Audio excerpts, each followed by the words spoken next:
Ciao, and welcome to the Disgruntled Traveler Podcast. Now that I've got your attention, I'm going to tell you a story about a place in Bali where I stayed and almost lost my mind. Yes, this is a story about Bali, Indonesia, and my time with a dog. This dog almost drove me to insanity, and I'm going to tell you how this happened. Well, I booked a nice Airbnb for a month in Bali. I'm going to give you the context.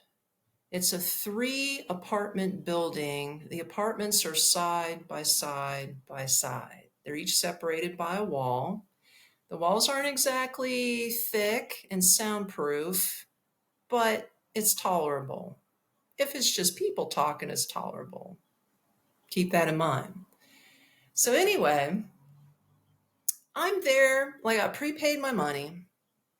I paid like $400 to stay there, $100 a week, $400 to stay there for a month, right? I'm there 2 weeks. Everything is cool. I have no problems with either neighbor. I'm actually the apartment in the center. There's a guy they were a couple that was next to me in the back that had a patio area. And then there was this chick from Russia who was on the other side. She was by herself. And then, over there. And then it was just me. So anyway, I decided to skirt off to Ubud, which is north of where I was staying. I was actually in, oh my God, I can't think of it now. It wasn't Uluwatu. It started with a D. Damascus? I don't know. I can't think of the name of the place. But I was in the center of Bali.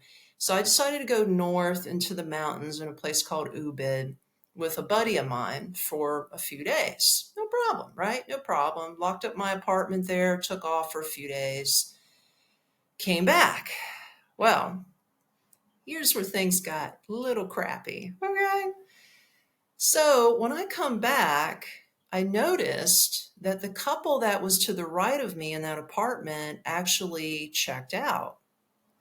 You know how I knew this? Because now I started to hear a dog, and they didn't have a dog. Then I noticed there was this dude that was living next to me now, or checked in with this dog. And I'm thinking, wait a minute. I don't remember on the Airbnb listing that she allows pets. Why is there a pet in these apartments, right? It's not on the listing. So, of course, I'm not going to say nothing to the dude. I thought, well, maybe he's just there a night with the dog, no problem, right? So, every time this guy got on his motorbike to leave, he put the dog out in the little like porch area, which was right next to my window. This dog must have had a high anxiety issue with him leaving, because when he left, that dog went berserk. Like it would bark and bark and bark nonstop until he came back. Luckily, he was only, during the day, he was gone maybe, I don't know, half hour, maybe an hour, and then he'd come back. So I'm like, okay. So it sounds like if this guy stays at night, the dog is cool, everybody's happy, right? I can get some peace and quiet. Because I just came back from my trip and I was like, I don't feel like skirting off anywhere just to get away from this dog, right? And I was really tired. And I was sick. On top of that, I got Bali belly, man. That's a whole nother story. But I came back sick. So I'm passed out in my bed in my apartment, but I'm hearing this going on, the dog barking off and on, all this. I can hear this guy taking off on his bike and coming back. I mean, he was annoying. He was annoying. The dog was annoying. So anyway, the sun fell down. He takes off for the evening, and I mean the whole night. Okay? He left the dog, but instead of leaving it on the patio, he put it in the apartment. Okay. I don't know if the dude left water or food for this dog. I don't know. I don't know. This guy didn't seem too responsible. So he splits, and the dog is going, like I said, berserko. Like I'm hearing this dog bark, And I'm I'm going to give you an example. Like,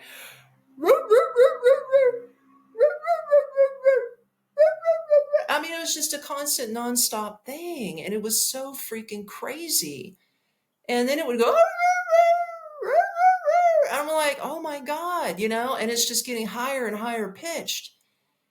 And then it was like, okay, it would bark for like, I even looked at my clock, my watch. I was like, okay, it barked for 45 minutes straight, and then it would stop for 15 minutes. So I was like, oh, thank God the dog just stopped barking. Fabulous. I can get some peace and quiet and sleep, right? No.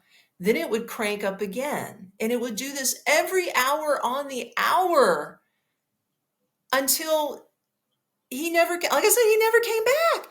This was all through the night. It was every hour on the hour. So you know what I did? I was so pissed. I messaged the Airbnb host because I wasn't getting any sleep. So I messaged, what I did first was I recorded on my cell phone um, the sound of this dog coming through the wall, right? Because you can hear it clear as day through the wall. It was just a sickening, barking sound for like I said, 45 minutes, and it would stop. I think the only reason it stopped was to catch its breath and maybe drink some water and rest its vocal cords, and then it just fired right back up, just like clockwork. So I recorded the dog, and I sent the recording on WhatsApp because that's what they use in Bali. I sent it to the Airbnb host. I said, yo, I said, I didn't know you rented to pets because this guy you rented to next door left his dog in the apartment, and he's been gone all night.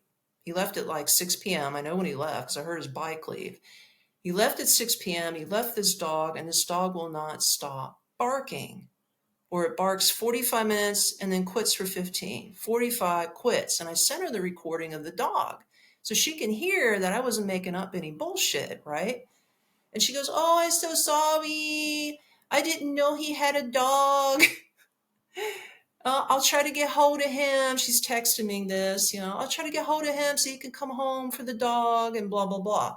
This is at 1 a.m. in the morning. You think that nigga's coming home? Hell no, he ain't coming home.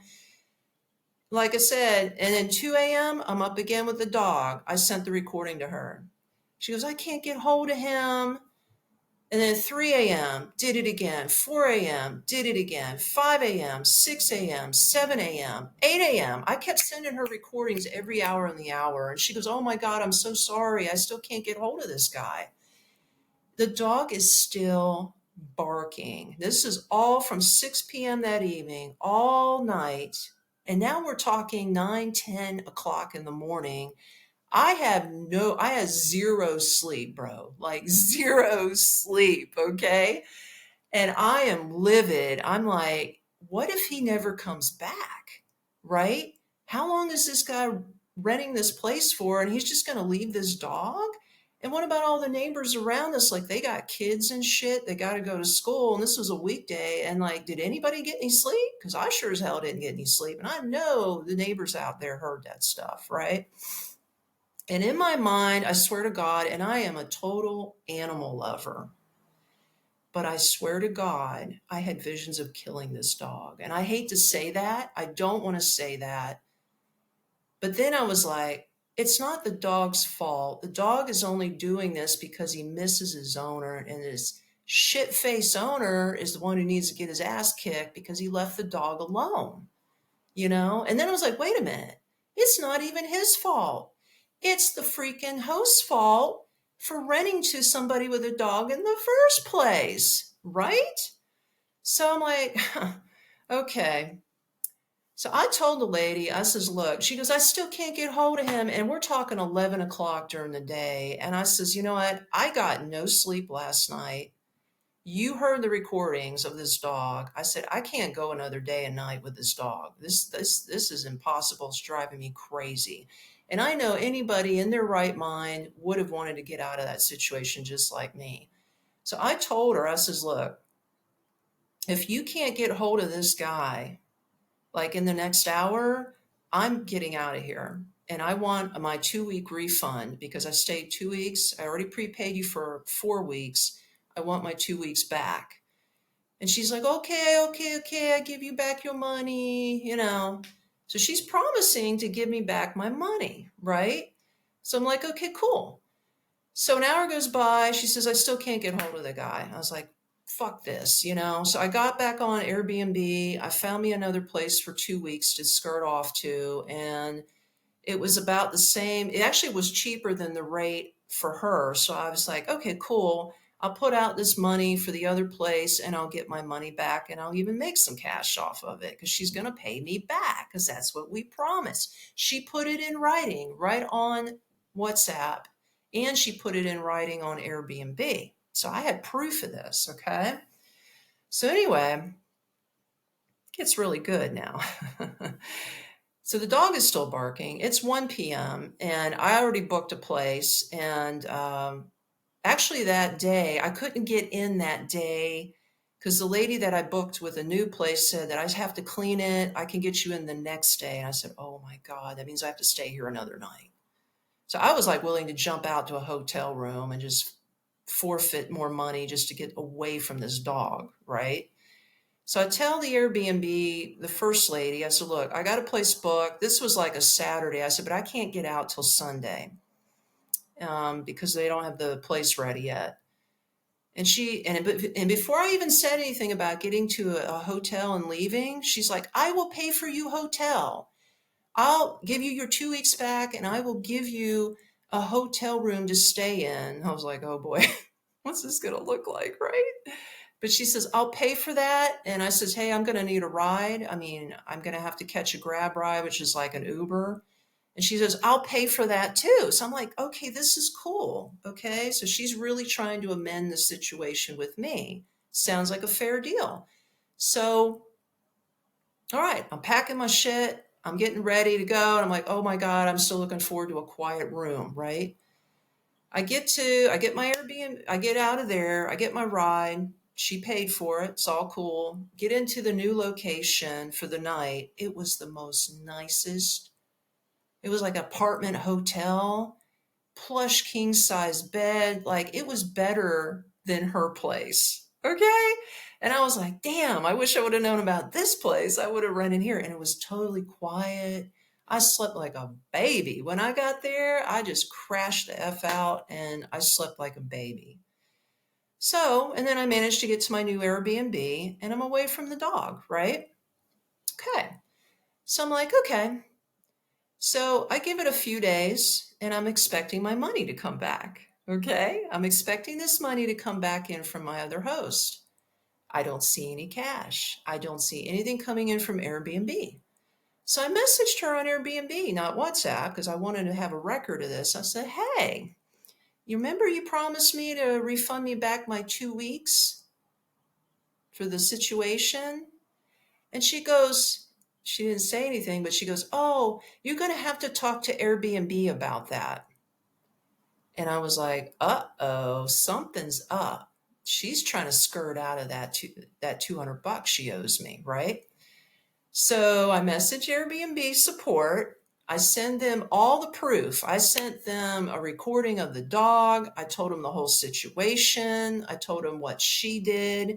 I even sent screenshots of her promising to pay me back, right?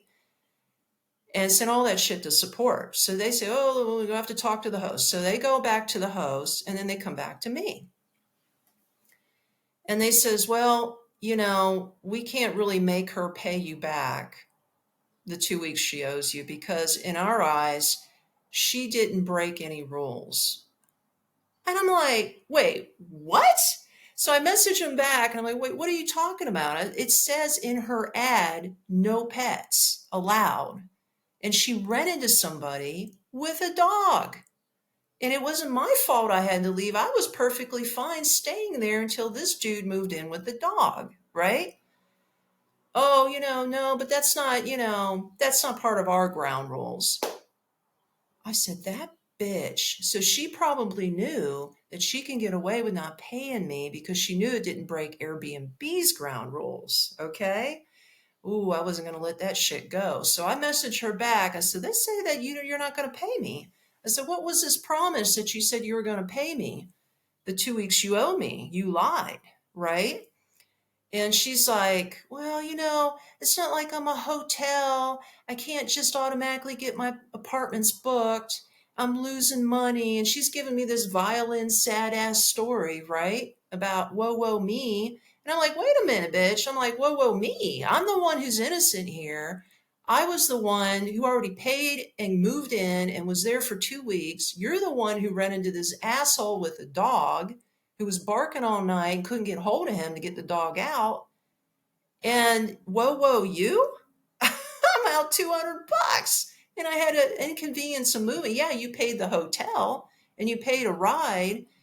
So I was like, come on now, come on. So I guess she thought about it and had a little bit of a heart. So she gave me some money back, but she only paid me for 1 week. She didn't give me the 2 weeks she owed me. So I got 1 week back, $100, right? So I messaged Airbnb again and said she didn't pay me 2 weeks. I only got 1 week. And they're like, well, the only thing we can do is we can refund half of your service fee back, which was $15. I was like, what the hell? I want my other $100. I don't want your damn $15. I told them to pretty much shove it up their ass. I said, no, I don't want your $15. I want my other $100. Of course, they're not, oh, we can't do nothing about it. So I messaged her back. I said, so you're not going to give me the other money, are you? And she just went silent. So I went silent because you know how Airbnb, this is how I got her ass back. I says, okay, two can play this game, bitch. I got you. So I waited a while because with Airbnb, when you leave a place, he immediately sends you an email and asks you to do a review of the last location. Give your opinion, do a review. You know how it's 1 to 5 stars, right? I was like, plus, well, here, and besides, they give you time to do the review. So they actually give you up to, I think, 2 more weeks to put in a review. And the host has a chance to put in a review about you, the renter. But you can't see, like if she writes her review first, I can't see what she says about me until I write a review about her, vice versa. So I was like, you know what? I'm going to hold off on this review. And I was thinking to myself, if she changes her mind again and gives me the other week that she owes me, then I will, even though I will write down what happened, but I will say she rectified and I will give her a 5-star review, which is gold to those Airbnb hosts, right? But if she screws me and doesn't give me my other $100, I'm going to give her a 1-star review and I'm going to let everybody know what I went through and how she ripped me off, right? So 2 weeks go by, right? 2 weeks go by, and it says on my email, you've got 24 hours to write a review. That's it. I said, this is it. She never gave me my money back. Here we go. So I just wrote it all up, what happened with her renting to somebody with a dog, how she promised me the money, how she screwed me out of a week's worth of rent, and like this could happen to you, blah blah blah, right? And I give her a 1-star on everything. Boom boom boom boom. Even though the apartment was nice, I didn't want to do that. I'm not that kind of person. Like I would literally have given her at least a 4. I usually don't give anybody a 5 unless it's just a fantastic stay, but I would have given her a 4 if she would have done the right thing. Actually, I had said I was going to give her a 5. Honestly, I would have given her a 5. That's true. Even though the bed sucked, I would have given her a 5 if she paid me the rest of the money, but she didn't. So I gave her a 1-star on everything, cleanliness, communication, blah, blah. I just screwed her review bad. And 1-star is death pretty much to a host, especially if they get too many of them. So this is something I found out. So anyway, I write the review. I see hers. So she waited for mine because she never wrote a review on me either. Then she rebutted, because they have a right to rebuttal what you say. So she rebuttals in my review and says, watch out for this renter. She'll give you a bad review for no reason. And, I helped her out and it was I didn't have to pay her back 2 weeks and all this shit. I was like, oh, okay. But you know what was so funny? She screwed herself because instead of putting that review with my review, I know this sounds confusing if you're not on Airbnb, but instead of her, like I write mine and she rebuttals and it goes right under mine, right? Um, well, yeah, she did it that way where all the customers can see. So they can see my comment and they can see her comment. And then she tried to put in there that I was a bad renter to have that review go against me, you know? So when other hosts check me out, then my rating would drop. But see, she put it in the wrong place.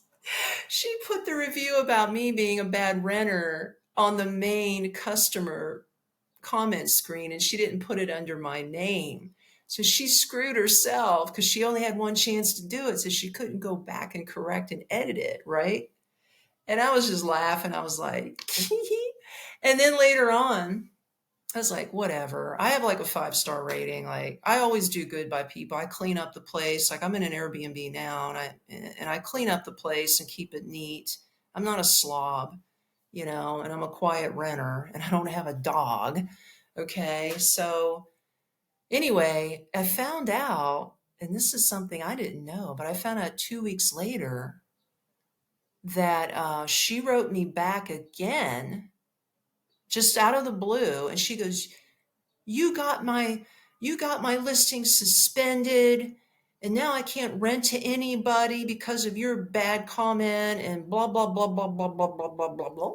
And I was like, oh, let me get the little violin out. Ooh. Too bad, bitch. You didn't give me back my $100. If you would have given me back my money, you would have got a 5-star rating. Ha ha ha. Who got the last laugh? I did. So I was thinking, yeah, now you're really screwed because you can't rent your place out for God knows how long, and you're losing more money than $100. If you would have just coughed up that other $100, you'd still be in business and you'd still be in the dough. But now you're not, you're out the dough. So too bad, so sad, goodbye, later. So that's my Bali story with the dog. Anyway, remember, I am the disgruntled traveler.